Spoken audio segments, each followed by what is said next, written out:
Mira, te quería preguntar, Robert, en relación al poder de la mente, un tema que has mencionado, de hecho, antes, los decretos. Me parece algo interesantísimo. Entonces, me gustaría, igual que has hecho antes con la astrología, si pudieras explicar sucintamente qué es un decreto y cuál es la mejor forma de hacerlo, de diseñar un decreto y, sobre todo, de llevarlo a cabo para materializarlo.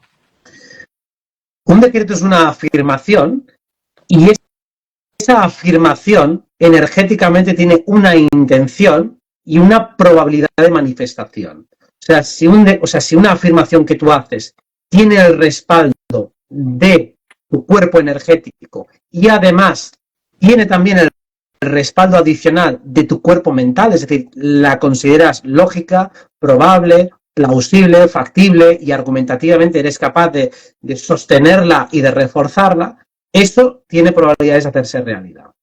Claro, normalmente hacemos afirmaciones a la ligera que tienen respaldo energético y que además tienen sustento teórico. Por ejemplo, cuando alguien se queja y se lamenta de lo mal que le va la situación, mi vida es una mierda, esto es un asco y además soy capaz de argumentar, pero tiene respaldo energético, tiene además un soporte argumentativo muy fuerte y eso finalmente se refuerza y se hace realidad. Además tiene tanta fuerza porque no tiene oposición intelectual, ¿te lo crees? Claro, el decreto es aplicar esta lógica pero en positivo. Pues yo decido que soy el puto amo, yo decido que voy a tener una vida acorde a lo que yo quiero, yo decido que voy a ser una persona siempre saludable, vigorosa, feliz, armoniosa, y quizá eso puede parecer muy genérico, pero sirve como base para luego poder especificar mucho más qué tipo de propósitos quiero decretar. El decretar es afirmar lo que quieres que se haga realidad, e insisto que es la primera fase, el enunciado, que luego tiene que ser amplificado con todo un soporte argumentativo intelectual. Si yo digo algo que no me lo puedo creer porque soy incapaz de convencerme, entonces eso no va a funcionar. Por eso no basta con repetir las frases como un loro, sino que tienes que convencerte a ti mismo. Si no convences a tu intelecto, entonces este te atrapará en un laberinto intelectual y hará que se vuelva en tu contra aquello que tú has dicho. En tu contra me refiero que se opondrá naturalmente, entonces las cosas sí, pero no. Empezarán, pero se sabotearán a sí mismas. Y para convencer a tu intelecto y entonces tener todo eso que tú dices, no sirve simplemente con repetirlo 1.000 millones de veces. No. El repetirlo 1.000 millones de veces lo que te puede ayudar es que a que se den experiencias que te obligan a poner a prueba ese decreto. Por ejemplo, yo soy una persona saludable, entonces todo lo que va en contra, todas mis creencias están en contra de que yo soy saludable, van a aflorar en forma de acontecimientos. Entonces sí, puede ser que si yo solo digo eso, se me generen pruebas para ver si yo me lo creo. Y claro, soy saludable no significa que soy inmortal y que no me pasa absolutamente nada. Más bien, ser saludable significa que también tienes capacidad de respuesta ante los inevitables desequilibrios que tu cuerpo va a experimentar y que no te vas a asustar y amedrentar ante ellos, que vas a tener capacidad para responder de manera inteligente ante ellos y que, por lo tanto, una situación desagradable de salud va a durar muy poco tiempo y vas a manejarla de manera inteligente. Por lo tanto, lo que va a suceder a medida que lo repites es que eso se va a poner a prueba muchas veces. No que se va a cumplir inmediatamente, pero sí que eso va a detonar en forma de acontecimientos que te van a confrontar para que te ayudes a aclarar a nivel intelectual y que puedas tener ese soporte intelectual y argumentativo al que habíamos aludido antes. O sea que sí merece la pena repetir el decreto una y otra vez, aunque solo sea para eso, para que se te presenten esos desafíos, ¿no? Yo lo hago sin parar. Precisamente porque si se me está escapando algo, quiero saberlo. Y quiero saberlo con desafíos reales. O sea, quiero tener claridad respecto a cuál es el camino que hay que hacer, qué es lo que me ayuda a ir en esa dirección y qué es lo que no me ayuda en esa dirección. Ok. Mira, te quería preguntar, Robert, por el tema del taoísmo, porque a veces, varias veces, te he oído en entrevistas mencionar conceptos taoístas, como el propio Tao en sí, el yin y el yang, etcétera. Entonces me gustaría preguntarte, desde la astrología y tu cosmovisión en general, si me podrías decir cómo ves tú la filosofía taoísta. A mí me encanta la filosofía taoísta y es de las mejores, y de hecho el Tao Te Ching es uno de mis libros de cabecera porque me parece sublime todo lo que se manifiesta allí. dentro de la astrología tenemos que todo el mandala de los 12 signos al final está perfectamente equilibrado entre lo yin y lo yang, entre lo masculino y lo femenino, lo pasivo reactivo. Y claro, esto es maravilloso porque te está explicando exactamente cómo funciona el Tao. Quizá el taoísmo, tal y como se plantea en la mayoría de los textos, tiende a enfatizar más desde lo yin que desde lo yang. O sea, actúa un poco en la mayoría de textos como la contraposición que hay a esa visión más yang y enaltece las virtudes de lo yin, de aprender a leer la naturaleza de las cosas, a pensar como un sabio, a pensar de manera analógica, mirar lo microscópico y ver ahí lo macroscópico, utilizar la analogía. O sea, entiendo que en el Tao, cuando se habla del Tao como la unidad entre lo yin y lo yang, está aludiendo a principios analógicos, principios muy del Kybalión, por cierto, y también principios muy yin. Yo lo vincularía mucho con los arquetipos de Neptuno, de la casa 12, y también del signo de Tauro, o sea, muy Venus y muy Neptuno. Una energía de muy Venus-Neptuno estaría muy relacionado con el Tao, así como los signos de agua en general, pero propende más a lo femenino, que es esa vía más receptiva, más de escucha inteligente y de adaptación sincrónica a la realidad. Un poco una manera de entender también la energía de Piscis o la energía del colectivo es, cuando decimos que algo está fluyendo, lo que estamos diciendo en realidad es que lo que hacen los demás y lo que hace el entorno es favorecerme a que yo haga algo. O sea, los demás me están pidiendo, por favor, el universo y los demás, que yo haga algo. Eso es actuar en influencia. Si los demás van en contra de mí, no estoy en influencia. Entonces digo, espero y aguanto. Nadie quiere que yo hable, pues yo no hablo. Ahora, todo el mundo me pide que hable, entonces eso está fluyendo. Vale, entonces es la voluntad agregada de todos, del universo, es lo que llamamos Tao. ¿Qué es la divinidad que está fuera de mí, lo que está pidiendo de mí? Y eso es fluir con la situación. Ok, fenomenal. Otro tema relacionado con la salud y en concreto con el dormir, con el sueño, que además preocupa a mucha gente. Bueno, dormir es fundamental, entre otras cosas, para poder hacer viajes astrales, por ejemplo, pero para recuperarse, etcétera. Y sin embargo, últimamente cada vez más gente tiene problemas de insomnio, la gente cada vez duerme peor, bien sea por un estilo de vida estresante, o bien las teorías que circulan sobre, nos están irradiando, las radiaciones electromagnéticas están desquiciando a la gente, no la permiten dormir, también, parasitaciones, ¿no? Arcónticas, etcétera. Entonces me gustaría saber qué opinas tú al respecto de esto, al respecto del insomnio y de, cómo es un problema que cada vez más gente tiene y cuál sería para ti la mejor estrategia para tratar de mejorar la calidad de sueño. Las radiaciones, la sobreestimulación visual que tenemos por móviles y pantallas y demás, lo que están haciendo en definitiva es activar muchas áreas cerebrales y muchas áreas por consecuencia del cuerpo mental. O sea, muchos programas están siendo activados. Y luego cuando quiero dormir cuesta desactivarlos. Precisamente para dormir hay que ir deshaciendo poco a poco todos esos programas. Y a veces cuesta deshacerlos en la cama. Cuando ya estás tumbado cuesta bastante más. Es mejor hacerlo antes de meterse en la cama. Yo recomiendo, por ejemplo, te pones a caminar en el dormitorio, cerrando los ojos, haciendo respiraciones, un poco como cansando el cuerpo, lo pones a mirar fijamente a la pared o por aquí o por allá, como agotando un poco los sentidos físicos, agotando un poco los discursos mentales para que no se sigan alimentando. O sea, si hay algo que tienes que hacerlo, pues acábalo antes de meterte en la cama. Y luego también algo que funciona bastante bien, porque imagínate que tienes un pensamiento repetitivo en bucle y no te duermes. Un decreto que funciona bien es, si hay alguna entidad parásita que está aquí, queda automáticamente expulsada. Empiezas a amenazar a todas las entidades. O sea, todo el rato que estés, amenazas con expulsar a las entidades, les dices de todo lo que te apetezca, pero básicamente te diriges en una conversación telepática a las entidades. Dejadme en paz, dejadme tranquilo, y al hacerlo, como muchas veces son las que se van colando en tu pensamiento para crearte un discurso constante que te impide relajarte, a medida que las vas confrontando, que las vas poniendo en jaque, se van desplazando, se van apartando y entonces te vas quedando dormido.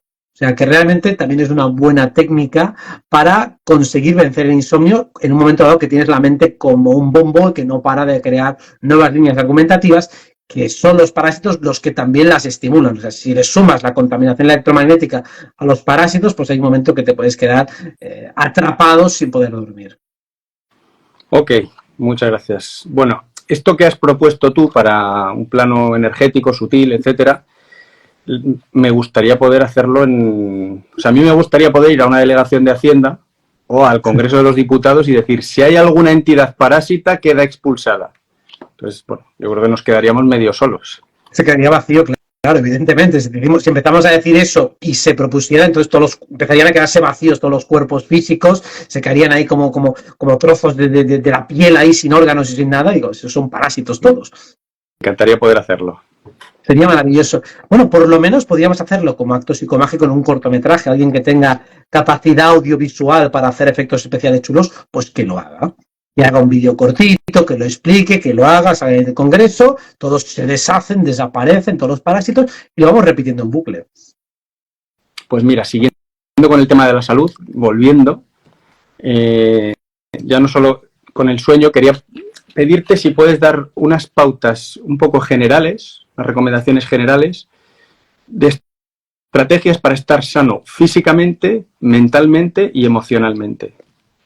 Bien, en astrología tenemos 4 elementos y todos tenemos los 4 elementos y eso significa que cada uno de ellos tiene una importancia de un 25% de manera genérica. Luego, claro, si tú tienes una dominante más de agua, pues significa que eso va a pesar un poquito más. Si tienes más tierra, pues va a pesar más esta parte. Entonces, por definirlo, la parte más objetivable es la de tierra, o sea, la parte física, alimentación, la salud que lleves, la descontaminación energética que tengas. La parte más objetivable, eso es un 25% de manera genérica y en algunas personas un poquito más. Pero básicamente la pauta principal sería cuida lo que entra dentro de ti. Lo que entra sobre todo es lo que comes. Cómo comes, cuidar mucho la alimentación para que haya siempre un balance energético. Y si vas a comer algo que no es saludable, cómelo cuando tengas mucha hambre. Porque entonces vas a digerirlo mucho más deprisa y va a haber un aprovechamiento energético superior. Mientras que si vas a comer con poca hambre, por compromiso, entonces que sea extremadamente saludable. Entonces, como pauta genérica es las porquerías cuando estés hambriento. Entonces, por lo menos las vas a absorber bastante bien y vas a quemarlo muy deprisa y casi no vas a tener problemas para que se te acumule esa porquería en la sangre. Pero lo bueno, cómelo cuando tengas que comer simplemente las comidas normales que sean siempre saludables. Los hábitos de sueño siempre correlativos a la actividad. Si tienes una actividad X, que el descanso sea correlativo, que sea proporcional. Luego, respecto a la salud emocional, el elemento agua, para mí lo más básico es que entres en introspección cuando han pasado cosas relevantes. Si no ha pasado nada relevante, no te quedes regodeándote 1000 horas allí, porque entonces vas a crear un colapso energético tremendo. Es cuando alguien dice, me he rayado. Es porque estás entrando en indagación e introspección cuando no hay donde rascar. Tengo muy poca información. Y si, claro, a partir de un mensaje que te ha enviado no sé quién, con el que estás flirteando, te montas un peliculón tremendo, es terrible. Digo, mejor sigue haciendo acciones, sigue hablando más, sigue creando interacción y después haz valoraciones e introspección de lo que has tomado, de la información que has tomado. Pues entonces, si quieres tener saludable el mundo interno, revisa las experiencias significativas de tu vida, pero no le des mucha vuelta a las tonterías. Elemento aire. Vuelve a explicarte una y otra vez todas las cosas que crees que sabes.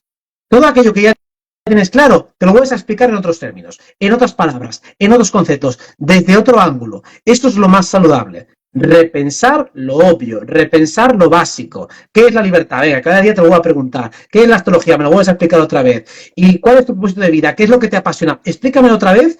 ¿Por qué la película que te gusta, te gusta? ¿Por qué la escena que te encanta, te encanta? ¿Por qué esa es tu canción favorita? ¿Por qué? Explícamelo de nuevo. Y trata de buscar argumentos nuevos cada vez. Así tu mente siempre va a estar extremadamente saludable y fértil y cada vez encontrarás nuevas pistas neuronales. Y luego fuego. Elemento fuego, que es la parte evolutiva. La salud del fuego tiene que ver, haz cosas que te apetezcan. Dedica una parte del día importante a hacer cosas que quieres hacer porque te apetece. Por supuesto que tienes deberes y cosas que haces por compromisos externos, por evitar problemas, por lo que sea. Pero dedica una parte importante a hacer cosas que te gustan por puro placer, aunque no sirvan más que para eso, para darte el gusto de hacer capricho. Es que solo quiero hacer cosas útiles. Digo, no, haz cosas también que te apetezcan. Si son útiles también, pues perfecto, pero que no te dejes de hacer tonterías, chorradas tremendas, solo porque te apetecen. Si te apetece ver una película, bailar, cantar, leer un libro chorra, ver un vídeo estúpido, pues lo haces porque te apetece. Porque es la manera de estar saludable a nivel de fuego y a nivel de alegría de vida. Si eso no se respeta, entonces te vas al carajo. Viaje astral. Bueno, tú has explicado que el viaje astral es espectacular. De hecho, tienes ahí...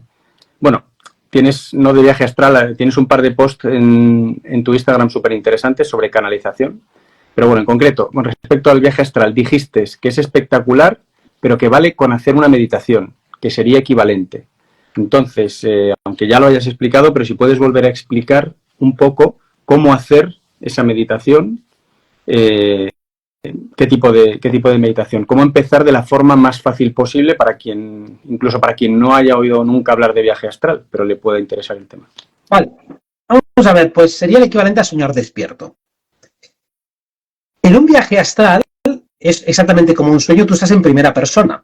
Entonces, imagínate, o sea, si quieres hacer una meditación equivalente a un viaje astral, el procedimiento sería el siguiente. Imagínate que ahora mismo todos los que estamos aquí, uno está sentado, está de pie, pero te sientas y te imaginas como si fueras un fantasma que sale de este cuerpo. Pues intenta imaginar de la manera más realista posible, pero sabiendo que eres un cuerpo etérico, que te puedes mover y que puedes saltarte un poco las leyes de la física, pero trata de ser honesto con lo que crees que pasaría. ¿Qué pasaría si yo salgo fantasmalmente de mi cuerpo?